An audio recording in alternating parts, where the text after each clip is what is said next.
So boxing లో నువ్వు కొన్ని వీడియోస్ లో కూడా చెప్పినావు, సో కరప్షన్ ఎక్కడ ఉంది? ఇప్పుడు మన డిస్ట్రిక్ట్ లెవెల్ లో చూసుకున్నాము, మా గ్రౌండ్ గెలవాలి అని చెప్పి ఇంకా రెఫరీలు వాళ్ళు ఉంటారు కదా, వాళ్ళే ఉంటారు.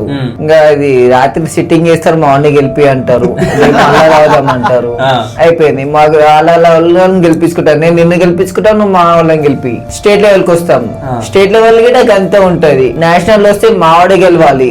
మన సౌత్ వాళ్ళని అసలు ఛాన్స్ ఇయ్యారు. అక్కడ అంతా జడ్జెస్ జ్యూరీ అంతా నార్త్ లో ఉంటారు.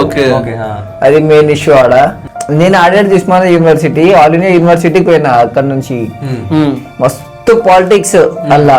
ఇక నన్ను చీటింగ్ చేసినాం ఏందని చెప్పి ఇక వాళ్ళతో ఆర్గ్యూ చేస్తే టీమ్ లో డిస్క్వాలిఫై చేసేస్తారు. అట్లా చీటింగ్ అవుతుంది. అలా లాస్ట్ కి ఫైనల్స్ డోపింగ్ టెస్ట్ చేసిర్రు. అయితే ఇంకా సగం మంది గేమ్ ఆడలేరు.